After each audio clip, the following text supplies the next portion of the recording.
Hello everyone, welcome back to our online platform RNCC nursing online coaching and online test series. तो continue classes चल रही है अपनी। तो इसी के लिए आज के अपना सेशन रहेगा वो रहेगा ESIC के लिए। तो ESIC के जो अपकमिंग एग्जाम्स आपके सामने काफ़ी अच्छी वैकेंसी के साथ में है। तो ESIC के लिए अपनी क्लासेस कंटिन्यू रहेगी। ESIC में हम क्या करेंगे, इंपॉर्टेंट MCQs देखेंगे अकॉर्डिंग टू द सिलेबस। साथ साथ में क्या करेंगे, प्रीवियस ईयर MCQs भी मैं आपको इन क्लासेस में सोल्व कराऊंगा। साथ में अच्छे से हर एक MCQ का रेफरेंस हम यहाँ पे लिखेंगे। जहाँ पे नए MCQs बनते हैं वो भी हम यहाँ पे बताएंगे, जहाँ पे पहले पूछे जा चुके हैं MCQ वो भी मैं आपको रेफरेंस में बताता जाऊँगा। ठीक है, तो आपको जो है नोटबुक लेके बैठना है। कुछ न्यू MCQ मिले तो साथ में अपने नोटबुक के अंदर उसको ऐड कर लेना है। ठीक है, ताकि बार बार इस एक वीडियो को रिपीट ना करना पड़े। इसी के साथ ही हमारी टेस्ट सीरीज भी रन करवाई जा रही है RNCC के ऑफिशियल प्लेटफॉर्म पे, जो कि क्या है, हमारा एप्लीकेशन है। तो वहाँ पर आप जाओगे तो आपको वहाँ पे ESIC स्पेशल एग्जाम स्पेशल आपको जो यहाँ पे टेस्ट सीरीज आपको मिल जाएगी। ठीक है, काफ़ी अफोर्डेबल प्राइस में है। स्टूडेंट्स का भी काफ़ी अच्छा पॉजिटिव रिस्पॉन्स हमें मिल रहा है टेस्ट सीरीज़ के रिगार्डिंग। और प्रीवियस ईयर पेपर्स के अंदर भी हमारा टेस्ट सीरीज़ का काफ़ी अच्छा रिस्पॉन्स रहा है, काफ़ी अच्छा रिजल्ट रहा है। ठीक है, ये हम नहीं बोलते हैं, हमारे स्टूडेंट्स हैं वो यहाँ पे रिकमेंड करते हैं बहुत सारे स्टूडेंट्स को। तो जो एक बार आप भी यहाँ पे सजेस्ट कर सकते हैं, आप भी एक बार देख लीजिए। और उसके अलावा जो है आप टेस्ट के रिगार्डिंग कुछ भी हो या फिर किसी प्रकार की क्वेरी जो वैकेंसी इन्फॉर्मेशन की या कुछ भी, नीचे हमारे सपोर्ट नंबर दिए हुए हैं, आप इनके ऊपर डायरेक्ट कॉल या मैसेज करके जानकारी प्राप्त कर सकते हैं। तो शुरू करते हैं आज का अपना सेशन।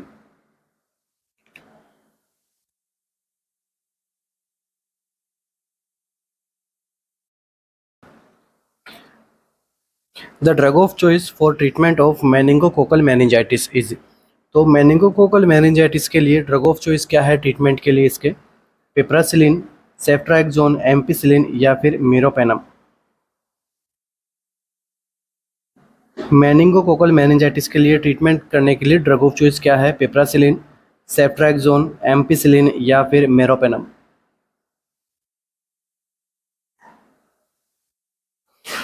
तो देखिए आंसर जो रहेगा अपना यहाँ पे वो रहेगा सेफ्ट्राक्सोन। ठीक है, ऑप्शन नंबर बी क्या रहने वाला है, करेक्ट आंसर यहाँ पे रहेगा। तो सबसे पहले देखते हैं अपन इस आंसर जो है सेफ्ट्राक्सोन के बारे में देखते हैं कि सेफ्ट्राक्सोन होती क्या है।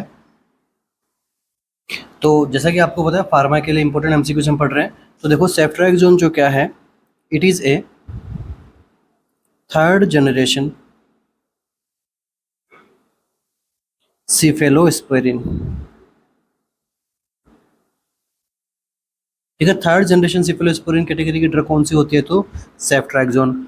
और ये जो क्लास कौन सी होती है, क्लास अगर आपको पूछ ले तो क्लास कौन सी होती है? बीटा लैक्टमेज क्लास या फिर बीटा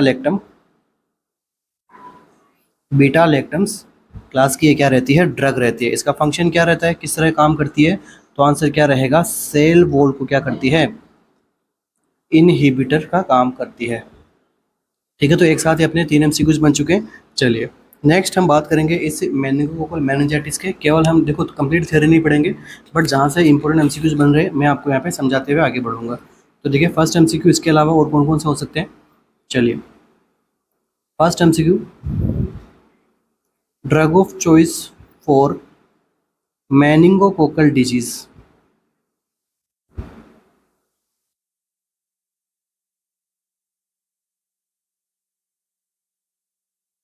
मेनिंगोकोकल डिजीज बोला है मैंने यहाँ पे, मेनिंजाइटिस नहीं बोला है।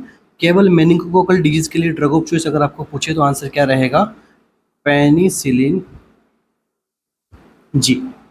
नेक्स्ट MCQ यहाँ पे ड्रग ऑफ चॉइस हो गया अपना। नेक्स्ट MCQ यही है, drug of choice for the treatment of meningococcal meningitis. तो अपना आंसर क्या रहेगा अपना यहाँ पे, सेफ्ट्राक्सोन। नेक्स्ट देखिए, drug of choice for prophylaxis of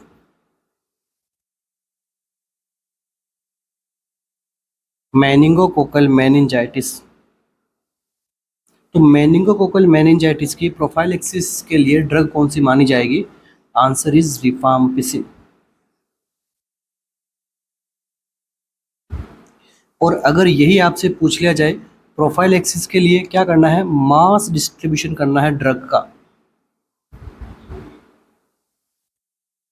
ठीक है, मास डिस्ट्रीब्यूशन करना हो या फिर कीमो प्रोफाइलेक्सिस के लिए हमें देना हो तो ड्रग ऑफ चॉइस यहाँ पे कीमो प्रोफाइलेक्सिस के लिए, प्रोफाइलेक्सिस के लिए जो है क्या रहेगा, मेनिंगोकोकल मेनिंजाइटिस के लिए आंसर रहेगा सिप्रोफ्लोक्सासिन।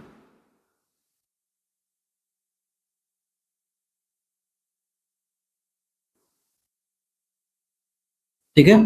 तो मास डिस्ट्रीब्यूशन के लिए जो है सिप्रोफ्लोक्सेसिन देंगे, और ऐसे जनरल आपको पूछे कि drug of choice for the meningitis, इतना सा पूछे तो अपना आंसर क्या करना है, रिफाम्पिसिन अपना यहाँ पे बेस्ट आंसर यहाँ पे रहने वाला है।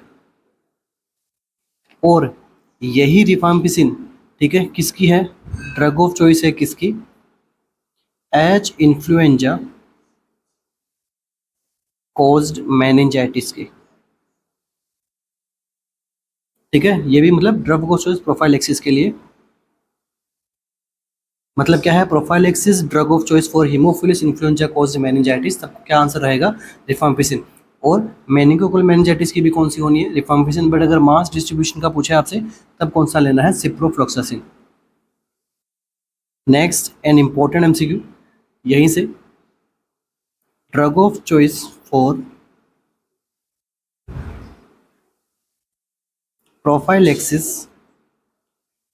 Of meningococcal meningitis during pregnancy,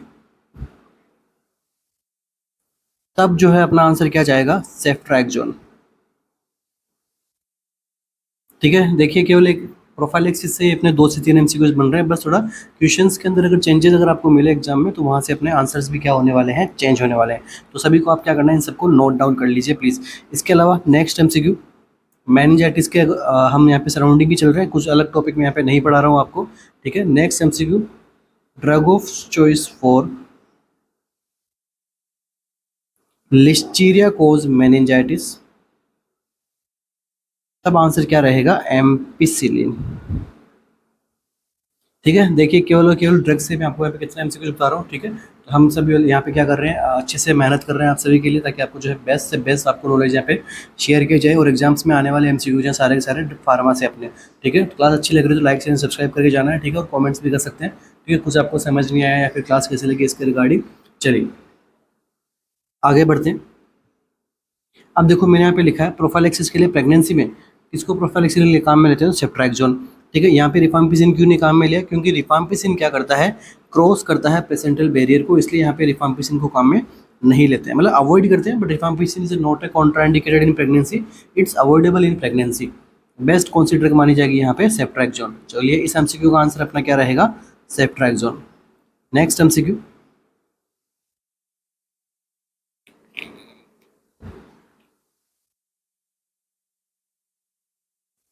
topical antibiotic of choice for MRSA is, MRSA है मेथिसिलिन रेसिस्टेंट एन्सेफालोकोकस ऑरियस है। तो इसके लिए जो क्या है, टॉपिकल एंटीबायोटिक ऑफ चॉइस क्या रहेगा, एरिथ्रोमाइसिन, पॉलीमिक्सिन बी, म्यूपिरोसिन या फिर एम्पिसिलिन।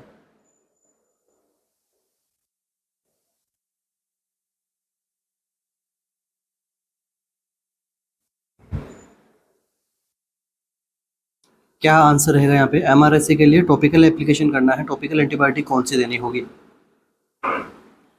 तो देखिए यहाँ पे अपनी जो आंसर रहेगा वो रहेगा म्यूपिरोसिन।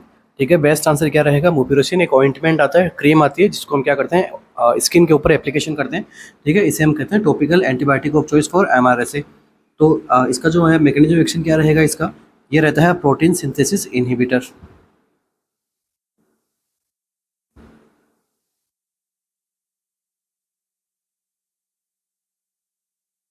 तो प्रोटीन सिंथेसिस इनहिबिटर रहती है। प्रोटीन सिंथेसिस कौन करता है, आरएनए करता है। तो आरएनए की एक यहाँ पे ब्रांच होती है, कौन सी, टी आरएनए। ठीक है, तो टी आरएनए को क्या करता है, इनहिबिट करता है सिंथेसिस होने से।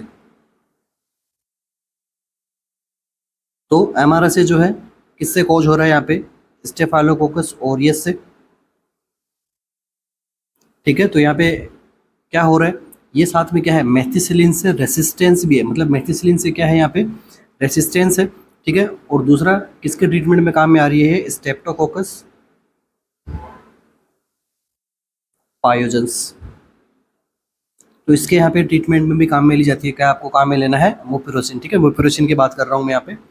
ओके, तो नेक्स्ट देखिए, it is also for drug of choice for the, इसके लिए स्टेफाइलोकोकल नेजल कैरियर्स। ठीक है, नेजल कैरियर्स प्रॉब्लम हो रही है, उसके लिए भी क्या हो रहा है, ये ड्रग ऑफ चॉइस मानी जाती है, क्या, mupirocin.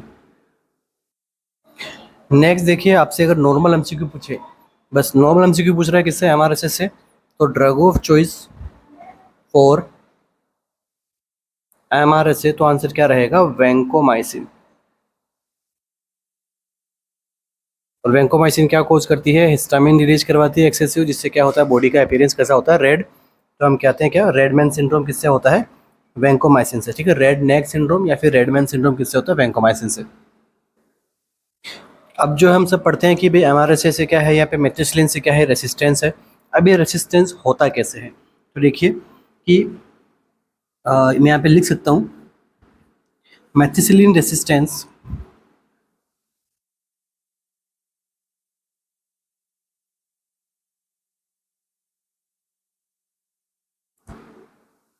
Due to alteration in transpeptidase. ठीक है, ट्रांसपेप्टाइडेज में क्या होता है, अल्ट्रेशन होता है। ट्रांसपेप्टाइडेज क्या होता है, पेनिसिलिन बाइंडिंग प्रोटीन होती है।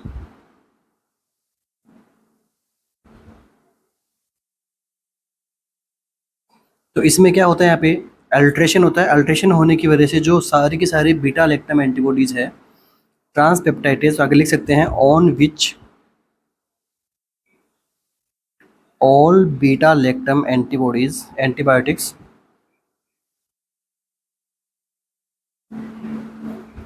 ठीक है एक्ट। ठीक है, इस पे क्या होता है, ट्रांसपेप्टाइडेज पे क्या होता है, बीटा लैक्टम एंटीबॉडीज जो है एंटीबायोटिक्स क्या करती है, एक्ट करती है। ठीक है, आगे इसको ट्रीट करने के लिए, जबकि क्या होता है मेथिसिलिन रेजिस्टेंस एमआरएस से क्या कर देता है, इसमें अल्ट्रेशन कर देता है, जिससे ये अटैच नहीं हो पाती है। ठीक है, पेनिसिलिन बाइंडिंग प्रोटीन यहाँ पे प्रॉपर तरीके से फंक्शन नहीं कर रहा, जिसकी वजह से क्या होता है, यहाँ पे रेसिस्टेंस देखने को मिलता है।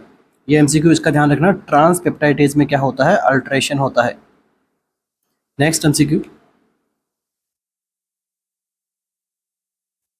Drug of choice for prophylaxis of TB.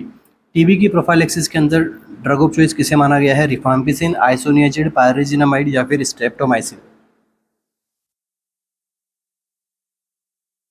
TB के प्रोफाइलेक्सिस के लिए जो है ड्रग ऑफ चॉइस किसको माना गया है,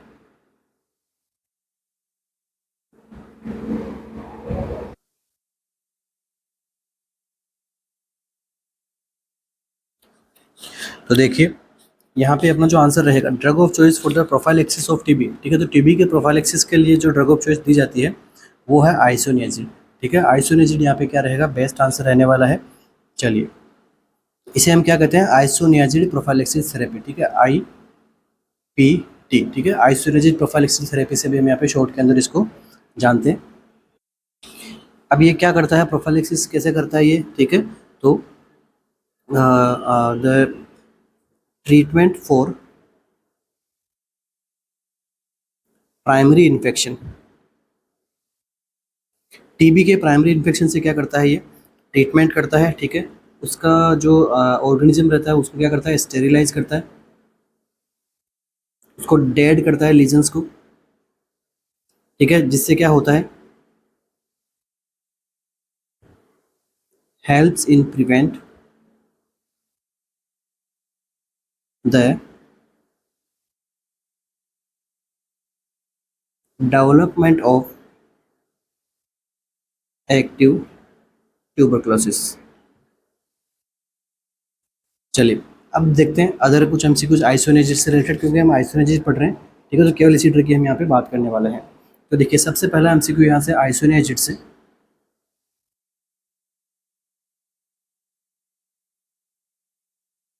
क्या बनने वाला है कि विच of the following is the hepatotoxic या फिर मोस्ट हिपेटोटॉक्सिक, तो कौन सी रहती है, आइसोनियाजिड। तो एंटी ट्यूबरकुलर ड्रग के अंदर ऐसी कौन सी एटीटी है जो हिपेटोटॉक्सिक कोज करती है, तो नाम क्या रहेगा, आइसोनियाजिड। तो इससे एक नर्सिंग केयर का एमसीक्यू इस प्रकार से बनता है कि एक पेशेंट को है जिसको यहाँ पे हिस्ट्री रह चुकी है लिवर डिजीज की या फिर प्री एग्जिस्टिंग लिवर डिजीज है, तो कौन सी मेडिकेशन यहाँ पे कॉन्ट्रा इंडिकेट रखनी है, तो आंसर क्या रहेगा, आइसोनियाजिड। दूसरा, इसका फंक्शन कैसा होता है, फंक्शन क्या रहता है इसका, ट्यूबरकुलोसाइडल फंक्शन रहता है। ठीक है, ट्यूबरकुलोसाइडल क्या करता है, ट्यूबरकुलोसाइडल फंक्शन, साइडल का मतलब किल करना, एस्थेटिक का मतलब ग्रोथ को कम करना। तो ट्यूबरकुलोसाइडल इसका फंक्शन रहता है। एंटी ट्यूबरकुलर थेरेपी में ट्यूबरकुलोसाइडल फंक्शन है इसका। तो आपको ये भी पता होना चाहिए कि कौन सी एटीटी जो है वो स्टैटिक होती है, बाकी सारी साइडल होती है। तो इथाम्बुटोल, तो इथाम्बुटोल कैसे रहती है, स्टैटिक रहती है। वो क्या करती है, इनहिबिट करती है ग्रोथ को। नेक्स्ट एमसीक्यू अपना यहीं से आइसोनियाजिड से क्या रहेगा, टॉक्सिक इफेक्ट। टॉक्सिक इफेक्ट में क्या आता है, या फिर मैं कहूँ एडवर्स इफेक्ट में क्या आता है, तो पेरिफेरल न्यूराइटिस।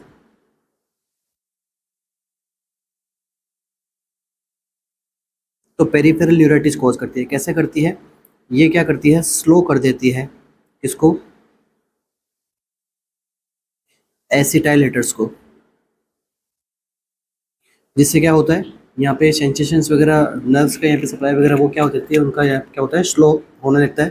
ठीक है, और ये प्रॉब्लम होती है, वो होती किस वजह से है, डोज डिपेंडेंट। ठीक है, डोज डिपेंडेंट टॉक्सिक इफेक्ट होता है ये क्या करता है, डोज पे डिपेंड करता है किस प्रकार का टॉक्सिक इफेक्ट आना है न्यूराइटिस के अंदर, तो डोज डिपेंडेंट होता है।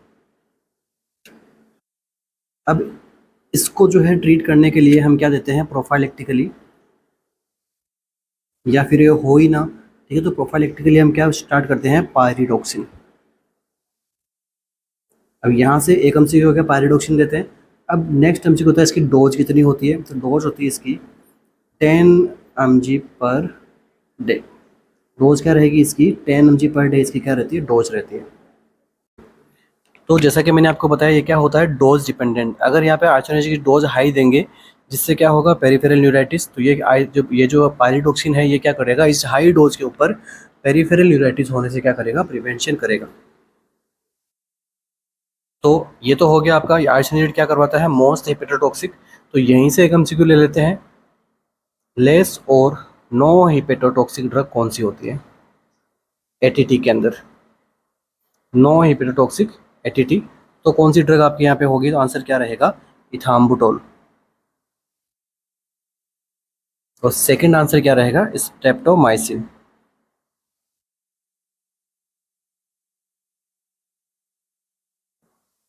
ये दोनों ही यहाँ पे क्या है, इंपॉर्टेंट है। मतलब इनसे क्या होता है, ऐसी कौन सी एटीटी है जो लेस हेपेटोटॉक्सिक होती है, तब अपना आंसर क्या जाएगा, इथाम्बुटोल और स्ट्रेप्टोमाइसिन। उसमें देख लेंगे प्रायोरिटी कौन सी है, priority ethambutol, second second priority streptomycin. Next, ये तो हो गया हेपेटोटॉक्सिक से। एक एमसीक्यू और यहाँ से बनता है, अगर पेशेंट को रिनल डिजीज है, तो रिनल डिजीज के अंदर कौन सी सेफ मानी जाती है, तो आंसर क्या रहेगा, रिफाम्पिसिन। चलिए, इस एमसीक्यू का आंसर क्या रहेगा, ऑप्शन नंबर बी, आइसोनियाजिड, क्योंकि इसको प्रोफाइलेक्सिकली यूज में लिया जाता है। अब यहाँ से एक एमसीक्यू और लास्ट एमसीक्यू मैं आपको यहाँ पे और बताना चाहूँगा कि जो प्रोफाइलेक्सिकली लेते हैं यहाँ पे प्रिवेंटिव थेरेपी के लिए, जो टाइम ड्यूरेशन रहता है वो कितना रहता है, आइसोनियाजिड यूज प्रोफाइलेक्सिकली फॉर 3 मंथ्स। ठीक है, 3 महीने के लिए जो इसको प्रोफाइलेक्सिकली काम में लिया जाता है। इसके अलावा किसी का यहाँ पे पॉजिटिव स्किन टेस्ट हो गया हो, स्किन टेस्ट कैसा आ गया, पॉजिटिव आ गया, तो यहाँ पे क्या प्रोवाइड करेंगे, आइसोनियाजिड को यहाँ पे प्रोवाइड करेंगे, कहाँ कितने टाइम तक, 9 मंथ तक। ठीक है, प्रोफाइलेक्सिकली, और रिफाम्पिसिन को यहाँ पे प्रोवाइड करेंगे कितना टाइम, 4 मंथ तक। ठीक है, और साथ में क्या देना है, यहाँ पे विटामिन B6 यहाँ पे जो है प्रोवाइड करवाना होता है। Next MCQ,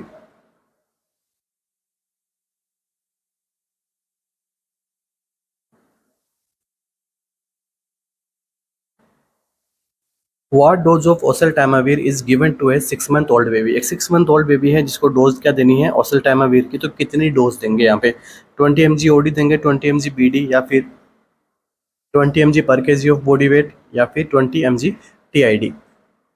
what dose of oseltamivir is given to a 6 month old baby. 6 month old baby में यहाँ पे ओसेल्टाइमावीर की डोज क्या देंगे।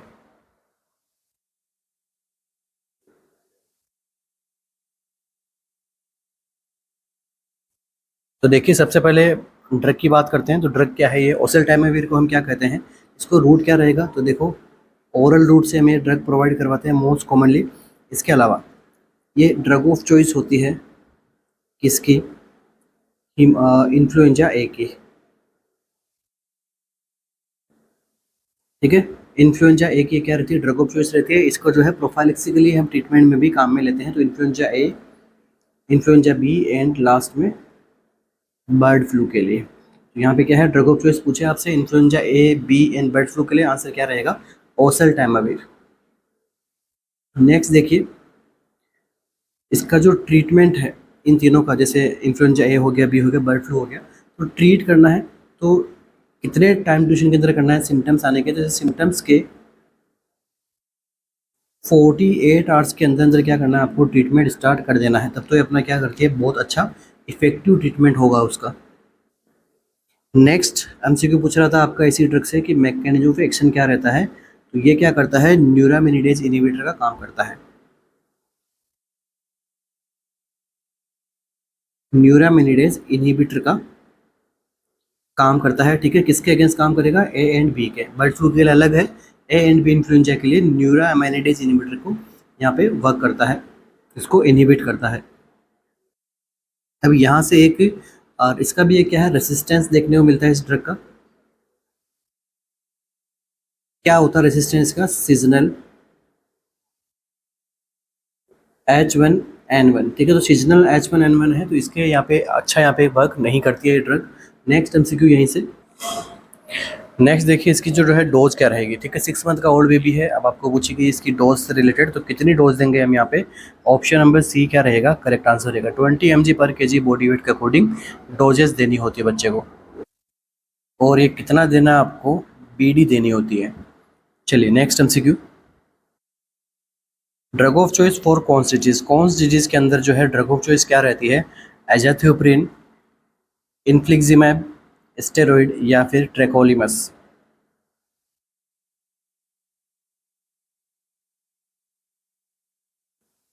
तो वहाँ पे बर्ड फ्लू भी था, ये भी आपको ध्यान रखना है। बर्ड फ्लू के अंदर भी जो है उस टाइम में भी ड्रग ऑफ चॉइस होती है। चलिए ये एमसीक्यू आपको पूछा गया क्रॉन्स डिजीज के अंदर, तो क्रॉन्स डिजीज के अंदर ड्रग ऑफ चॉइस क्या रहेगी।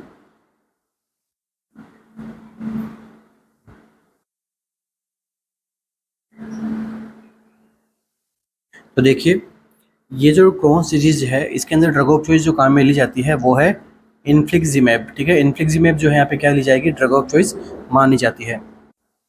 और इनका जो यहाँ पे हम बात करें ये होती किस क्लास की है, तो ये होती है TNF अल्फा इनहिबिटर्स।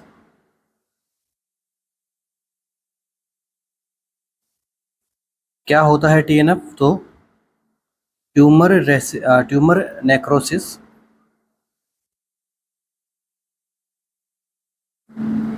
फैक्टर, ठीक है। ट्यूमर नेक्रोसिस फैक्टर को क्या करती है, इनहिबिट करती है, ठीक है। जिससे क्या होता है कि क्रॉन्स डिजीज के अंदर इसको ड्रग ऑफ चॉइस माना जाता है।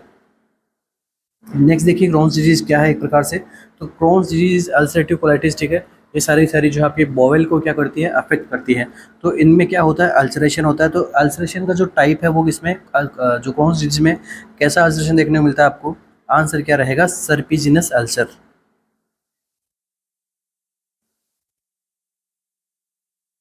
ठीक है, तो सर्पिजिनस अल्सर पैटर्न आपको यहाँ पे देखने को मिलते हैं, ठीक है। ये क्या है, इसके क्लासिकल फीचर माना जाता है क्रॉन्स डिजीज का। और ये जो अल्सरेशन होता है इनमें क्या होते हैं, ठीक है, क्या होते हैं, गैप रहते हैं, ठीक है। ये जो स्किप करते हैं, ठीक है। फॉर एग्जांपल कंटिन्यूस अल्सर नहीं रहते, एक अल्सर हो गया फिर थोड़ा दूर दूसरा अल्सर होगा फिर थोड़ा, इस प्रकार से जो यहाँ पे अल्सरेशन देखने को मिलता है। कंबाइंड अल्सरेशन नहीं देखने को मिलता है। कंबाइंड किस में मिलता है, वो मिलता है आपको अल्सरेटिव कोलाइटिस वाली कंडीशन में जो है कंबाइंड मिलता है, कंटिन्यूसली बने रहते हैं। नेक्स्ट कौन सी लोकेशन को सबसे ज़्यादा हिट करते हैं ये, तो आंसर क्या रहेगा, टर्मिनल इलियम।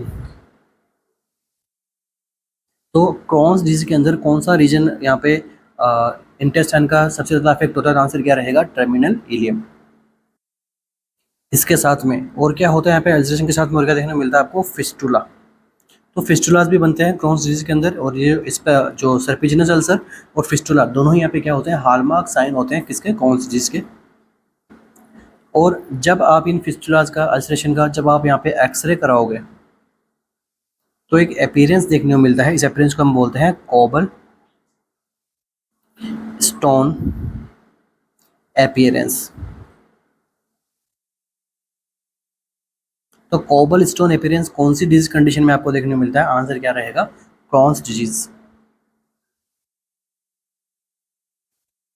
इसके अलावा देखिए स्टेरॉइड्स, स्टेरॉइड किस में काम में लेते हैं, तो अल्सरेटिव कोलाइटिस वाली कंडीशन में। तो अल्सरेटिव कोलाइटिस वाली कंडीशन में जो है स्टेरॉइड्स को काम में लिया जाता है। नेक्स्ट एमसीक्यू अपना,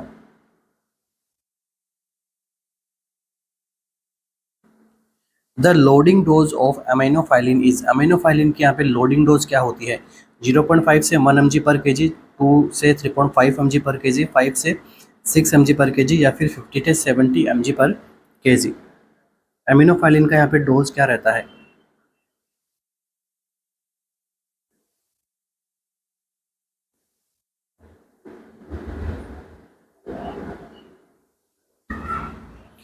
तो देखिए, एमिनोफाइलिन होता है, ठीक है, एमिनोफाइलिन हो गया, थियोफाइलिन हो गया, ये कौन सी कंडीशन में यूज में लिए जाते हैं? तो अस्थमा वाली कंडीशन में, ठीक है। अब इसका आपको पूछा गया डोज कितना होना चाहिए, डोज क्या रहेगा? 5 to 6 mg/kg क्या रहता है इसका यहाँ पे डोज यहाँ पे माना जाता है।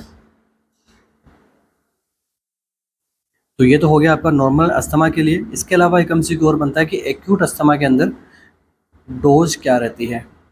तो एक्यूट अस्थमा के अंदर यहाँ पे जो हम यहाँ पे इसको आईवी भी यूज में ले सकते हैं। तो क्या रहता है? 0.5 mg/kg/h यहाँ पे एक्यूट अस्थमा वाली कंडीशन में काम में लेते हैं। Next MCQ, drug of choice for GRD, gastroesophageal reflex disease के लिए कौन सी ड्रग ऑफ चॉइस होती है? एंटीहिस्टामिन, पीपीआईज, एस2 रिसेप्टर एंटागोनिस्ट या फिर carbenoxolone. Drug of choice for GERD is,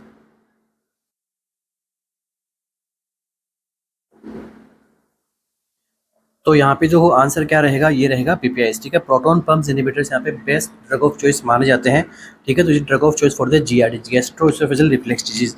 next देखिए, जो एंटासिड्स होते हैं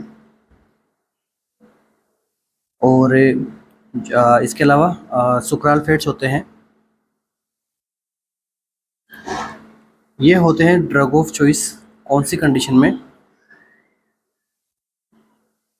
प्रेगनेंसी में होने वाली जीईआरडी से। आपको पूछा जाए कि प्रेगनेंसी की कंडीशन है, उसमें जीईआरडी हो रहा है, तो कौन सी ड्रग ऑफ चॉइस देनी है? तो आंसर क्या रहेगा? एंटासिड्स देना है या तो सुक्राल्फेट्स आपको यहाँ पे प्रोवाइड करना होता है। इसके अलावा आपको पूछ ले चिल्ड्रंस में जीईआरडी की कंडीशन है, ड्रग ऑफ चॉइस कौन सी मानी जाएगी? तो एंटासिड्स। चलिए नेक्स्ट एमसीक्यू,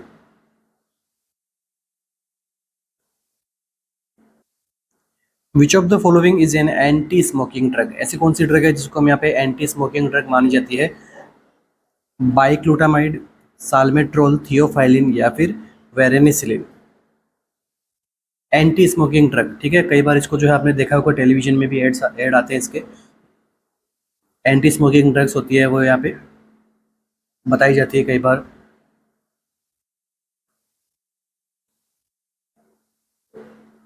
तो ऐसी ड्रग होनी चाहिए जो क्या करती है? निकोटिन रिसेप्टर के एगोनिस्ट होती है, ठीक है।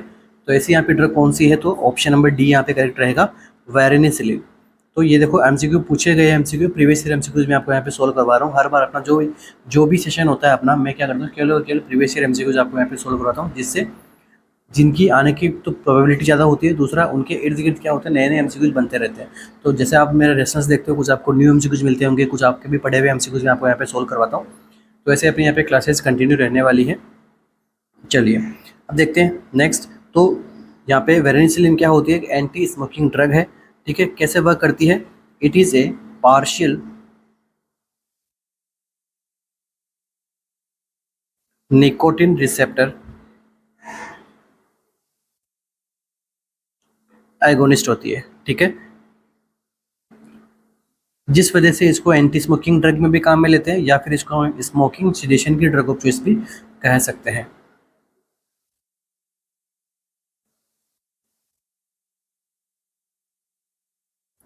नेक्स्ट देखिए, ब्लाइक्लोटामाइड, ठीक है। बाइक्लोटामाइड ये कौन सी क्लास की ड्रग होती है? तो बाइक्लोटामाइड ड्रग होती है एंटी एंड्रोजेंस।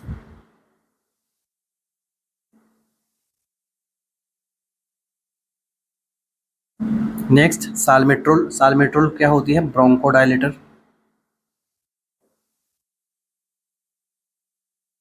थियोफाइलिन, थियोफाइलिन क्या है? ये भी एक प्रकार से ब्रोंकोडायलेटर का काम करती है, अस्थमा वाली कंडीशन में यूज में लेते हैं। Next MCQ, which of the following is the PPI of choice in pregnancy, pregnancy के अंदर पीपीआई की चॉइस यहाँ पे क्या है, ठीक है, कौन सी पीपीआई ऑफ चॉइस रहती है? तो देखिए यहाँ पे आपको पूछा गया कि कौन सी पीपीआई ऑफ चॉइस रहेगी प्रेगनेंसी में। तो देखो जनरली प्रेगनेंसी के अंदर क्या करना है, प्रोटॉन पंप इनहिबिटर को क्या करना है, आपको अवॉइड करना होता है। बट अगर देनी है, ऑप्शन नहीं है अपने पास में, तो कौन सी यहाँ पे ड्रग दोगे? लेंसोप्रेजोल, ठीक है। लेंसोप्रोजोल यहाँ पे जो है दी जाएगी। यहाँ पे जनरली इसको अवॉइड करना है प्रेगनेंसी के अंदर, बट देनी है तो कौन सी सेफेस्ट मानी जाती है पीपीआई के अंदर? लेंसोप्रोजोल। ठीक है, प्रोटॉन पंप इनहिबिटर्स कहते हैं इनको, पीपीआई की फुल फॉर्म। नेक्स्ट एमसीक्यू,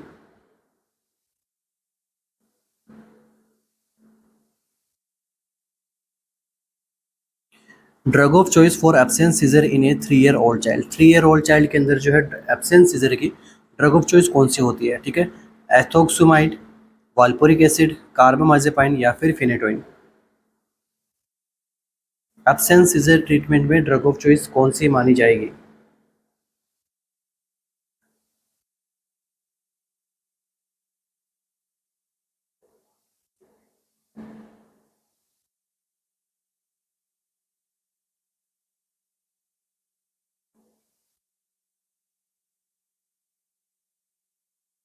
अब देखिए यहाँ पे जो एमसीक्यू बनेगा वो बना है आपके एज ग्रुप्स को लेके। तो अलग अलग एज ग्रुप में अलग अलग यहाँ के एब्सेंस सीजर की जो है ड्रग ऑफ चॉइस मानी जाती है। तो देखिए अगर एज ग्रुप जो है लेस देन 2 ईयर का है तो यहाँ पर ड्रग ऑफ चॉइस कौन सी होती है? यहाँ पे ड्रग ऑफ चॉइस जो होगी वो होती एथोक्सू एथोक्सीमाइड। ठीक है, एथोक्सिमाइड यहाँ पे जो है इसकी ड्रग ऑफ चॉइस मानी जाएगी। और आपको क्या पूछा गया है? सॉरी, ये होती है लेस देन 2 ईयर के लिए। ठीक है, ये है लेस देन 2 ईयर के लिए। इसके आपको पूछा है मोर देन 3 ईयर के लिए या फिर 3 ईयर की एज का आपको पूछा है, तो आंसर क्या रहेगा? वैल्पोरिक एसिड। ठीक है, तो वैल्पोरिक एसिड जो है यहाँ पे बेस्ट ड्रग ऑफ चॉइस मानी जाएगी अगर यहाँ पे एज जो है इंक्रीज रहती है, मोर देन 3 ईयर रहती है तो। नेक्स्ट देखिए, अगर इस वॉल्पेरिक एसिड को ड्यूरिंग प्रेगनेंसी हम यहाँ पे यूज़ करेंगे तो इससे क्या होता है? टेरेट्रोजेनिक इफेक्ट होता है। ठीक है, इससे क्या होगा? टेरेट्रोजेनिक इफेक्ट होगा। तो कौन सा डिफेक्ट देखने को मिलेगा? तो आपको मिलेगा न्यूरल ट्यूब डिफेक्ट।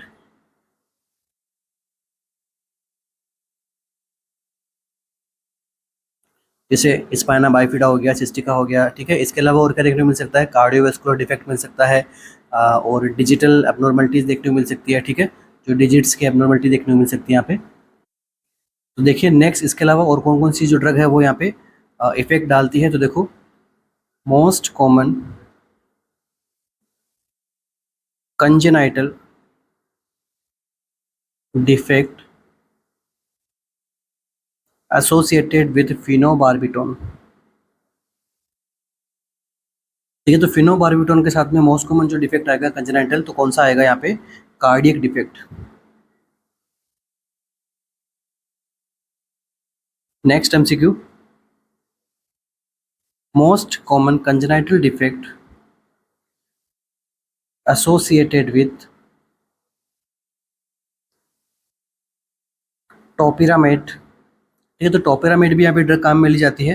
तो टोपिरामेट की जो ड्रग है इससे कौन सा कंजेनाइटल डिफेक्ट देखने को मिलता है? तो क्लेफ्ट लिप और palette.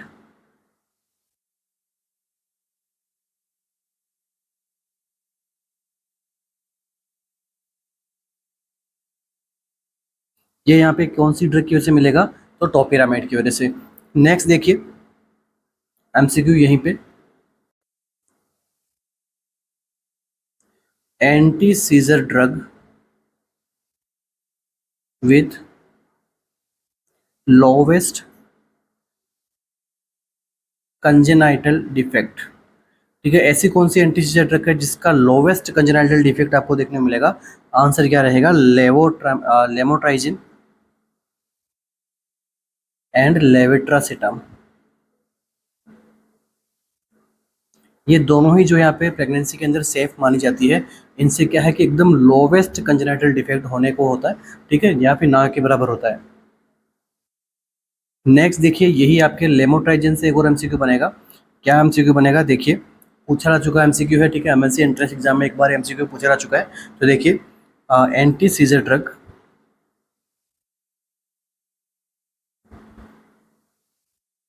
Having maximum breast milk secretion.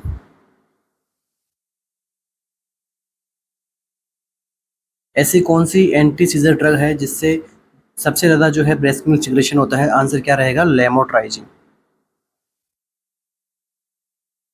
ठीक है, चलिए यहाँ पे अपना आंसर क्या था? मोर देन 3 ईयर है, एब्सेंस सीजर है। आंसर क्या रहेगा, वेल्पोरिक एसिड। अगर लेस देन 3 ईयर होता तो आंसर क्या रहता, एथोसुजिमाइड। नेक्स्ट एमसीक्यू,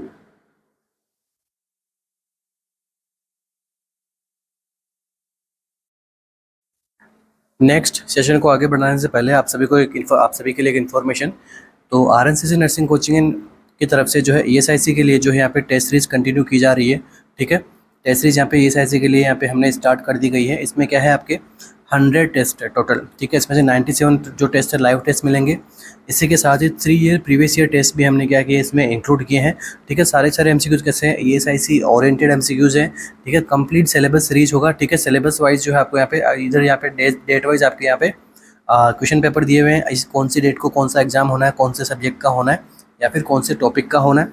इसके अलावा यहाँ पे सिलेबस सीरीज हो गया। इसके अलावा हाई यील्ड एमसीक्यूज रहते हैं अपने, क्योंकि सारे जो एग्जाम के पैटर्न के अकॉर्डिंग क्वेश्चंस बनाए हुए हैं। ठीक है, तो डेली एक यहाँ पे लाइव टेस्ट रहेगा, मल्टीपल अटेम्प्ट कर सकते हो। ऐसा नहीं कि लाइव जो हो गया उसके बाद अटेम्प्ट नहीं कर सकते, बिल्कुल कर सकते हो। ठीक है, सेल्फ एनालिसिस आप कर सकते हो। इसके साथ में कंप्लीट एग्जामिनेशन प्रिपरेशन करवाएंगे हम यहाँ पे। 67 टॉपिक बेस्ड टेस्ट है इसके अंदर। ठीक है, उसके अलावा 3 प्री ईएसआईसी मेगा टेस्ट रहेंगे। ठीक है, और एग्जाम तक ये क्या रहेगी, सीरीज आपके वैलिड रहने वाली है। इसके रिगार्डिंग आपको और कोई क्वेरीज हो तो आप क्या कर सकते हैं, हमारे सपोर्टिव नंबर पे बात कर सकते हैं। हमारा सपोर्टिव नंबर है 9588567774। ये हमारे क्या सपोर्टिव नंबर है। ठीक है, 24/7 जो है आप यहाँ पे हमें कॉल कर सकते हैं, मैसेज कर सकते हैं। आपको यहाँ पे आपकी क्वेरीज का यहाँ पे सॉल्यूशन 100% किया जाएगा। तो नेक्स्ट आगे बढ़ते हैं। बाकी ये कहाँ से एनरोल करोगे, आप हमारे ऑफिशियल ऐप पे जाना होगा, प्ले स्टोर में आरएनसीसी टाइप करोगे तो आपको वहाँ पे हमारा ऐप मिल जाएगा। नेक्स्ट एमसीक्यू की तरफ बढ़ते हैं अपन।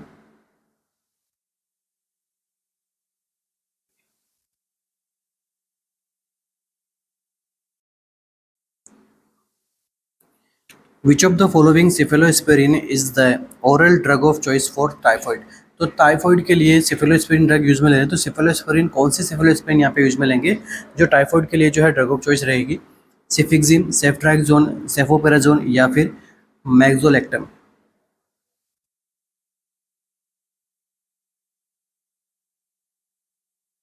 तो कौन सी यहाँ पे ड्रग को थायराइड के लिए काम में लिया जाएगा, सॉरी टाइफॉइड के लिए काम में लिया जाएगा।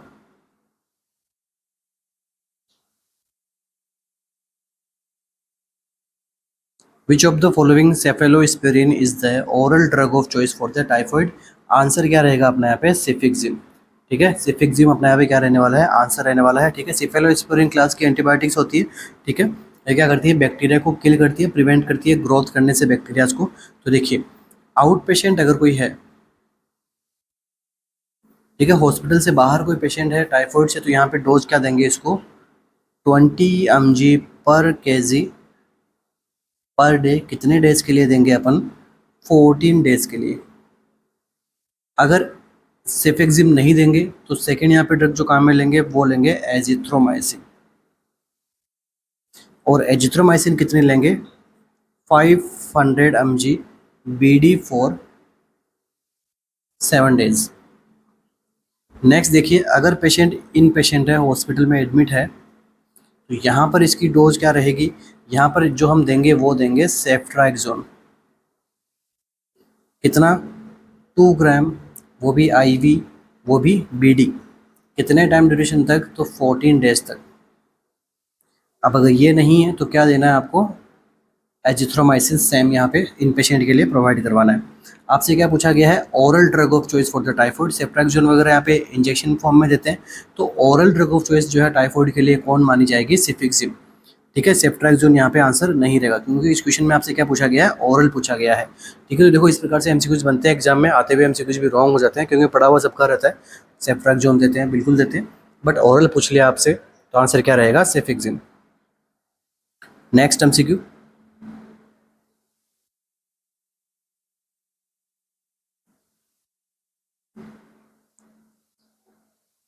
Incorrect therapeutic range of anti epileptic drug is. ठीक है, सारे के सारे ऑप्शंस दे रखे हैं, इनमें इनकी थेरापेटिक रेंज दी हुई है, तो इसमें से इनकरेक्ट कौन सा है, फिनेटोइन 10 to 20 माइक्रोग्राम पर एमएल, फिनोबार्बिटोन 5 to 10 माइक्रोग्राम पर एमएल, कार्बामाजेपाइन 4 to 12 माइक्रोग्राम पर एमएल, या फिर लेवेट्रासिटाम 15 to 45 माइक्रोग्राम पर एमएल।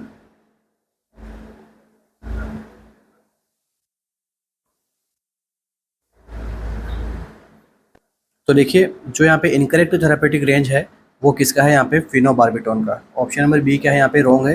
कितना होता है फिनोबार्बिटोन का, तो देखिए फिनोबार्बिटोन का जो थेरापेटिक रेंज है माइक्रोग्राम इन ml में ये होता है 15 to 40 माइक्रोग्राम पर ml। बाकी के सारे ऑप्शंस करेक्ट है बट केवल फिनोबार्बिटोल का यहाँ पे क्या है, ऑप्शंस रॉन्ग है, इसलिए आंसर क्या रहेगा, बी।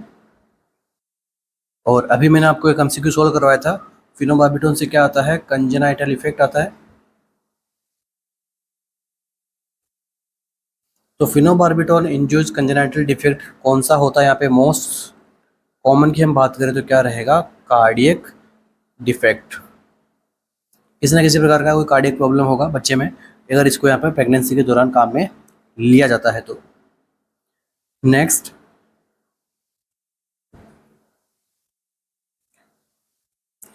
और अगर आपको फिनोबार्बिटोन देना ही है प्रेगनेंसी के अंदर तो साथ में और क्या देना होगा, इसके साथ में क्या यूज करना होगा, फोलिक एसिड सप्लीमेंटेशन।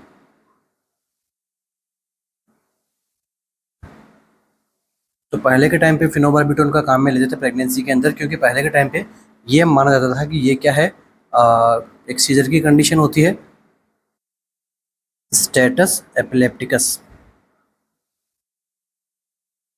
तो प्रेगनेंसी में होने वाली स्टेटस एपिलेप्टिकस के लिए ड्रग ऑफ चॉइस पहले के टाइम पे मानी जाती थी फिनोबार्बिटोन। फिर जैसे आगे रिसर्च वगैरह हुए, कंजेनिटल डिफेक्ट मिलता है बच्चे में, जिसकी वजह से इसको जो है आगे फर्दर काम में नहीं लेते, बट प्रीवियसली इसको स्टेटस एपिलेप्टिकस इन प्रेगनेंसी में काम में लिया जाता था। और साथ में क्या रहते थे डॉक्टर्स यहाँ पे, फोलिक एसिड सप्लीमेंटेशन देते थे। चलिए नेक्स्ट एमसीक्यू, बाकी के सारे ऑप्शन यहाँ पे करेक्ट है, केवल फिनोबार्बिटोन का था जो था, क्या आंसर क्या रहेगा, 15 to 40 माइक्रोग्राम पर ml यहाँ पे आंसर रहेगा।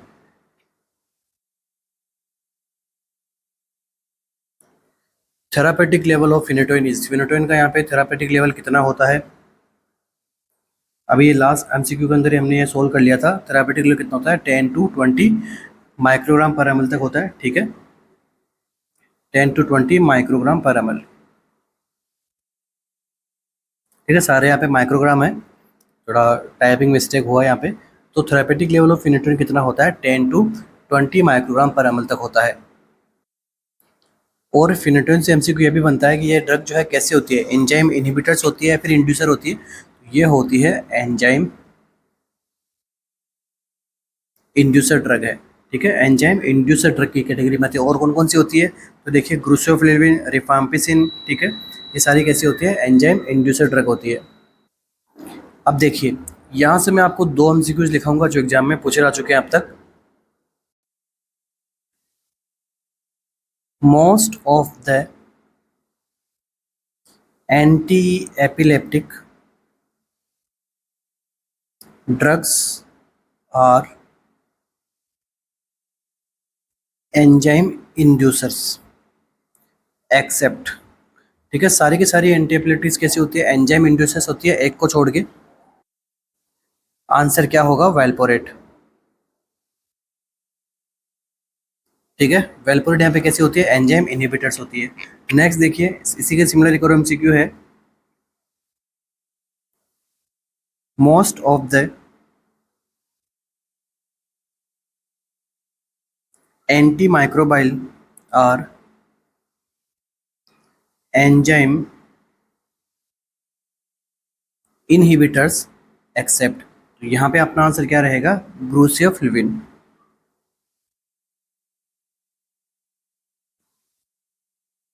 ठीक है, क्योंकि ये क्या होती है, एंजाइम स्टिमुलेटर्स होती है या फिर इंड्यूसर्स होती है, इसलिए दोनों एमसीक्यू जी पूछे जा चुके हैं। तो साथ साथ में आपको ये नोट डाउन भी करना है, एमसीक्यू आते हैं इस टॉपिक से, एंजाइम इनहिबिटर्स ड्रग्स कौन सी होती है, एंजाइम इंड्यूसर कौन सी होती है, इनहिबिटर कौन सी होती है। नेक्स्ट एमसीक्यू,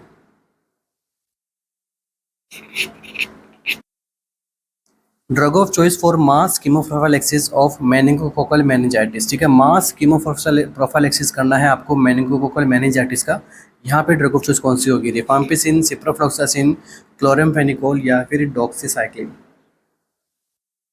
तो ये एमसीक्यू मैंने आपको करा रखा है। जब फर्स्ट एमसीक्यू का ये मैंने आपको रेफरेंस में एमसीक्यू पढ़ाया है कि जब अगर मास कीमोप्रोफाइलेक्सिस करना हो, ठीक है, बड़ी अमाउंट के अंदर कीमोप्रोफाइलेक्सिस करना हो तो अपना यहाँ पे आंसर जो है चेंज होता है। ऐसे यहाँ पे कीमोप्रोफाइलेक्सिस आपको नॉर्मल पूछे तो आंसर चेंज है, और मास कीमोप्रोफाइलेक्सिस के लिए पूछे तो अपना आंसर क्या होता है, चेंज होता है। तो देखिए क्या क्या यहाँ पे आंसर रहेगा। तो देखिए मास कीमोप्रोफाइलेक्सिस पूछा गया आपसे, तो आंसर क्या रहेगा, सिप्रोफ्लोक्सासिन। और नॉर्मल आपसे पूछे तो क्या होगा, रिफाम्पिसिन। कि नॉर्मल किसी पर्सन को कीमोप्रोफाइलेक्सिस देना है, किसी सिंगल पर्सन को, तो क्या क्या दोगे, रिफाम्पिसिन। पूरी पूरी कम्युनिटी को देनी है प्रिवेंशन के लिए, कीमोप्रोफाइलेक्सिस के लिए, तो कौन से दोगे, सिप्रोफ्लोक्सासिन, क्योंकि ये ओरल रूट से दे सकते हैं हम, इसलिए। ये क्या करता है, स्टॉप करता है इसको, बैक्टीरिया की ग्रोथ को।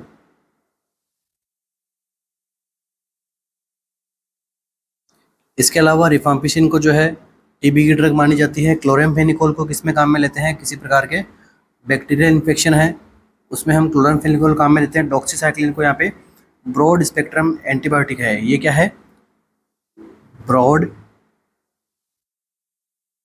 स्पेक्ट्रम एंटीबायोटिक होती है। Next MCQ, treatment agent for scarlet fever. Scarlet fever के लिए कौन सा हम ट्रीटमेंट एजेंट काम में लेते हैं, पेनिसिलिन, सिप्रोफ्लोक्सासिन, एरिथ्रोमाइसिन या फिर क्लोरामफेनिकोल।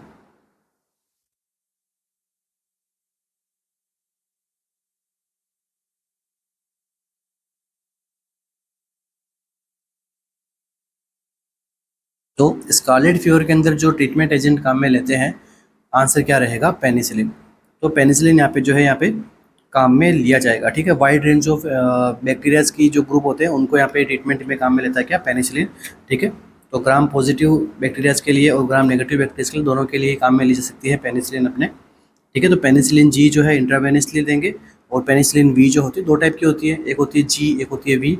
जी कैसे देंगे, इंट्रावेनसली, और वी कैसे देंगे, ओरली। चलिए ये हो गया स्कारलेट फीवर के लिए ट्रीटमेंट एजेंट पेनिसिलिन। अब देखिए अभी मैं यहाँ पे आपको स्कारलेट फीवर नहीं पढ़ा रहा हूँ।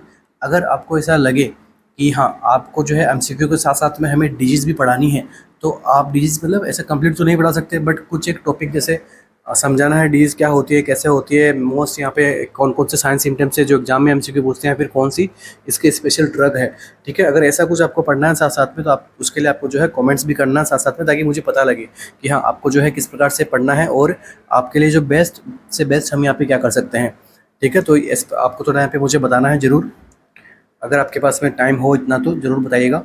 चलिए next MCQ, in A diabetic patient with hypertension. Diabetic patient है, साथ में क्या है वो हाइपरटेंशन भी है उसको, which drug is preferred drug of choice. यहाँ पे कौन सी ड्रग जो है यहाँ पे प्रीफर्ड ड्रग ऑफ चॉइस रहेगी, beta blocker, CCB, calcium channel blocker, ऐसे ही, या फिर डायूरेसिस।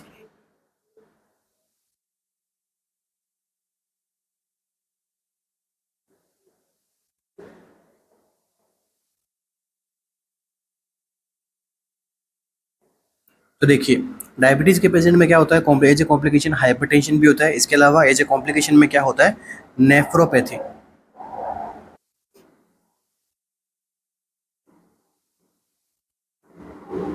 ठीक है। इस हाइपरटेंशन की वजह से आगे फर्दर नेफ्रोपैथी भी हो सकता है, इसलिए आपको जो है एक तो कार्डियोवैस्कुलर रिस्क को कम करना है, साथ में नेफ्रोपैथी को भी ऐसी कौन सी ड्रग है जो कम करेगी, आंसर क्या रहेगा, एसीई इनहिबिटर्स, ठीक है। बेस्ट आंसर यहाँ पे क्या रहेगा, एसीई इनहिबिटर्स को यहाँ पे यूज में लेते हैं। ये क्या करेगा, हाइपरटेंशन को तो कम करेगा ही करेगा, दूसरा नेफ्रोपैथी की प्रोग्रेस को भी क्या करेगा, स्लो डाउन करता है, ठीक है। इसको जो है होने नहीं देता है, लंबे टाइम तक इसको होने से प्रिवेंट करता है, ठीक है। इसकी प्रोग्रेस को स्लो डाउन करता है। नेक्स्ट एमसीक्यू,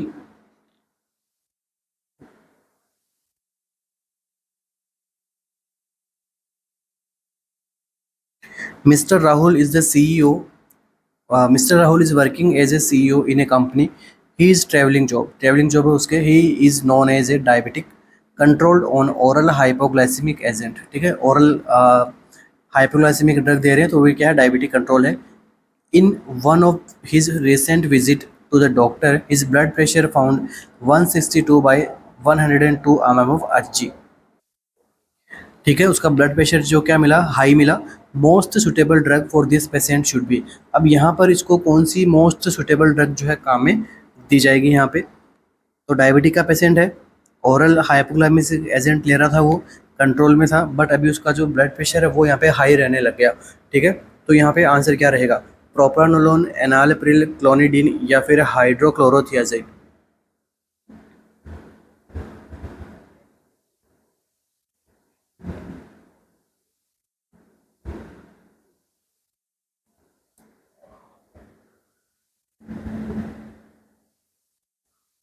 तो देखिए, सबसे पहले देखिए यहाँ पे प्रोप्रानोलोल और हाइड्रोक्लोरोथियाजेड, ठीक है, इन दोनों को ही प्रोप्रानोलोल क्या होता है, बीटा ग्लोकर, ठीक है, और हाइड्रोक्लोरोथियाजेड, तो थियाजेड यहाँ पे जो है इन दोनों को यहाँ पे काम में नहीं लेते हैं डायबिटिक पेशेंट के अंदर, ठीक है। नेक्स्ट अपने पास बचती है दो ड्रग, एक होती है एनालिप्रिल, दूसरी होती है क्लोनिडीन। तो अभी मैंने आपको बताया डायबिटिक मेलिटस है, साथ में अगर हाइपरटेंशन है किसी पेशेंट को, तो कौन सी ड्रग यहाँ पे बेस्ट रहती है, तो ऐसे इनहिबिटर्स यहाँ पे बेस्ट रहती है। आंसर क्या रहेगा, एनालिप्रिल। तो एनालिप्रिल अपने यहाँ पे बेस्ट आंसर माना जाएगा, ठीक है। इसके अलावा क्लोनिडीन, तो क्लोनिडीन भी दे सकते हैं, मगर क्लोनिडीन का यहाँ पे क्या होता है, ये क्या कोज कर सकती है, रीबाउंड हाइपरटेंशन को ये कोज कर सकती है, जिसकी वजह से क्लोनिडीन यहाँ पे बेस्ट नहीं मानी जाएगी, सेकंड बेस्ट मानी जा सकती है, मगर बेस्ट कौन सी है, एनालिप्रिल। इसलिए ऑप्शन नंबर सी भी क्या है अपना यहाँ पे रॉन्ग है। नेक्स्ट एमसीक्यू,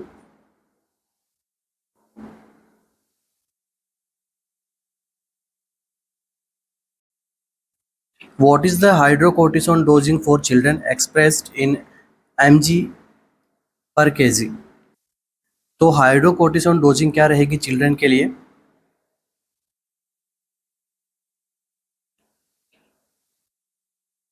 तो ये रहती है 10 mg पर केजी के अकॉर्डिंग यहाँ पे चिल्ड्रंस में जो है हाइड्रोकोर्टिसोन की डोज जो है यहाँ पे देनी होती है।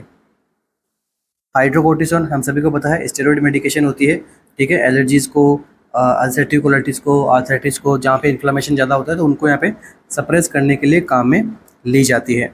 अगर कोई किसी क्लाइंट में एड्रिनल इंसफिशिएंसी है, स्टेरॉइड कम बन रहा है, तो वहाँ पे हम क्या देते हैं उसको, हाइड्रोकोर्टिसोन देते हैं, ठीक है। तो ओरली भी देते हैं इसको, यहाँ पे आईवी भी देते हैं, ठीक है। इसलिए तो आईवी, ये जो आपको दिया, जो डोज दी गई है, ये किसकी है, आईवी डोज है, ठीक है, आईवी है। इसके अलावा अगर आपको पूछ ले, ये तो क्या है यहाँ पे इन्फेंट का पूछ लिया आपसे, सॉरी चिल्ड्रंस का पूछा है आपसे, ठीक है। और ये जो है, सॉरी ये जो डोज है ये है ओरली, ठीक है। अगर आपसे यहाँ पे पूछ ले आईवी देना है बच्चे को, तो कितनी दोगे, 50 mg, ठीक है। ये दोनों करेक्शन कर लेना। तो 10 mg जो यहाँ पे पूछी गई है, 10 mg पर केजी, ये है oral dose for the children, ठीक है। और अगर चिल्ड्रंस के लिए पूछ ले आपको आईवी रूट से देना है, तो क्या कितना दोगे, 50 mg यहाँ पे जो है प्रोवाइड करते हैं पर डे के अकॉर्डिंग, ठीक है। ये है यहाँ पे ओरली mg पर केजी, वो है 50 mg पर डे के अकॉर्डिंग यहाँ पे प्रोवाइड किया जाता है। Next MCQ,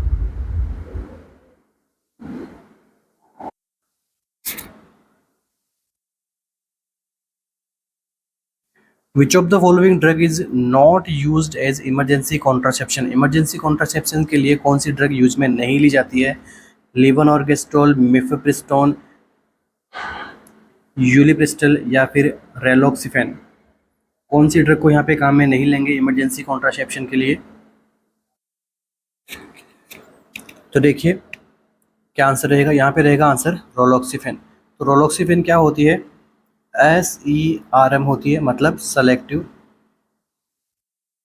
oestrogen receptor modulator drug होती है। और ये कौन सी कंडीशन में काम में ली जाती है, तो osteoporosis,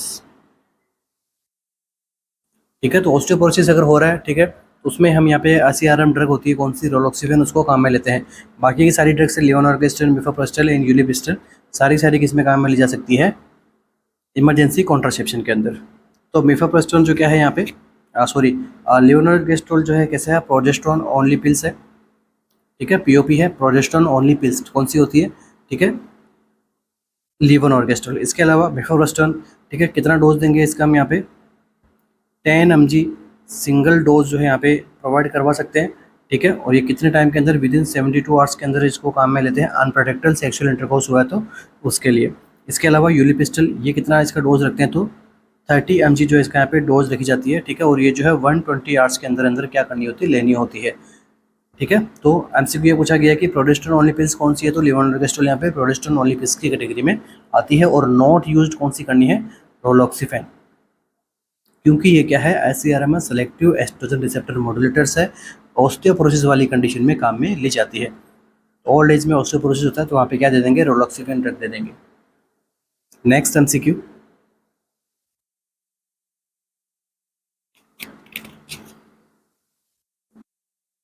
drug of choice for hypertensive emergency in pregnancy. Pregnancy के अंदर हाइपरटेंसिव इमरजेंसी हो रही तो वहाँ पे कौन सी ड्रग ऑफ चॉइस दी जाएगी, मेथिल्डोपा, नाइट्रोप्रोसाइड, लाबेटालोल और निकार्डिपिन।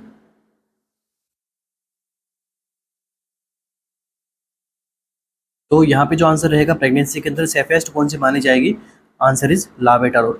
लाबेटालोल इज द बेस्ट आंसर। तो labetalol is the drug of choice for hypertension in pregnancy. ठीक है, चाहे वो इमरजेंसी हाइपरटेंसी हो या फिर नॉर्मल हाइपरटेंसिव कंडीशन हो, लाबेटालोल इज द बेस्ट आंसर। इसके अलावा अगर नॉन प्रेग्नेंट फीमेल है और उसमें इमरजेंसी हाइपरटेंसिव हो रहा है, तब उसकी ड्रग ऑफ चॉइस क्या मानी जाती है? निकार्डिपिन। ठीक है, नॉन प्रेगनेंसी फीमेल है और उसमें हाइपरटेंसिव इमरजेंसी हो गई है, तो यहाँ पे कौन सी ड्रग दी जाएगी, ड्रग ऑफ चॉइस कौन सी मानी जाएगी? तो निकार्डिपिन यहाँ पे ड्रग ऑफ चॉइस मानी जाएगी। ब्लड वेसल्स को क्या करेगी? रिलैक्स करेगी, डायलेट करेगी, डिक्रीज करेगी ब्लड प्रेशर को। चलिए नेक्स्ट एमसीक्यू।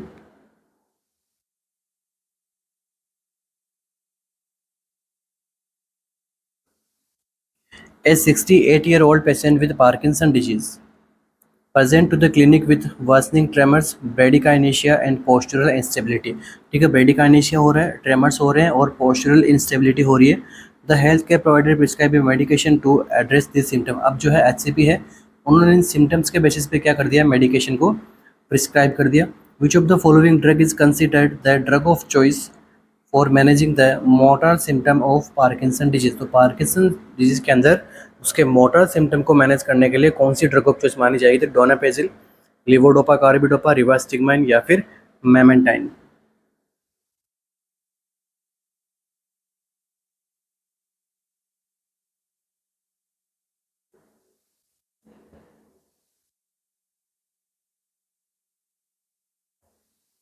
तो देखिए यहाँ पे जो ड्रग ऑफ चॉइस मानी जाएगी वो है आपका लिवोडोपा एंड कार्बिडोपा। ठीक है, लिवोडोपा यहाँ पे सिंगल नहीं देते हैं, साथ में क्या देते हैं? कार्बिडोपा देते हैं, ताकि जो लिवोडोपा है वो कन्वर्ट ना हो डोपामिन में आपके ब्रेन से पहुँचने से पहले।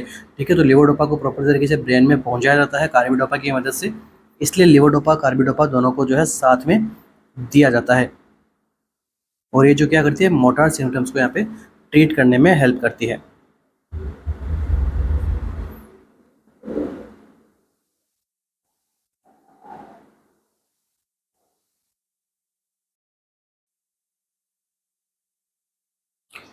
So thank you so much everyone, बने रहने के लिए। मिलते हैं अपने नेक्स्ट सेशन में, जो अगेन एक इम्पोर्टेंट सेशन रहेगा आपके अपकमिंग एग्जाम्स के बारे में। इसी के रिगार्डिंग कुछ अपनी टेस्ट सीरीज के रिगार्डिंग वापस से आपको मैं बताना चाहूँगा। आरएनसीसी के ऑफिशियल ऐप के ऊपर आपको जो है अपनी टेस्ट सीरीज मिल जाएगी। उसके रिगार्डिंग कोई भी आपको जो है क्वेरीज हो, ठीक है, आप हमारे सपोर्टिव नंबर पे कॉल और मैसेज कर सकते हैं 24/7। जब भी आपको क्वेरीज हो रिगार्डिंग टेस्ट सीरीज, आप जरूर हमें कॉल एंड मैसेज कर सकते हैं। बाकी टेस्ट सीरीज जो आपको मिलेगी हमारे ऑफिशियल ऐप पे, ऐप जो है हमारा प्ले स्टोर पे उपलब्ध है। बाकी जो है कुछ न्यू स्टूडेंट्स जो है यहाँ पे ऐड हुए हैं, तो उनको जो हमारे क्या करना है, चैनल को सब्सक्राइब करना है, लाइक शेयर एंड सब्सक्राइब जरूर करके जाना है। ठीक है, और बेल आइकन को जो है ऑल पे क्लिक कर लीजिए, ताकि आपके पास में क्या है कि कुछ पर्सनलाइज वीडियो ना आके सारे के सारे जो अपने नोटिफिकेशन है, एग्जाम रिलेटेड इन्फॉर्मेशन है, सभी को आपके पास में जो है ऑन टाइम आपके पास में पहुँचे। तो चलिए, थैंक यू सो मच।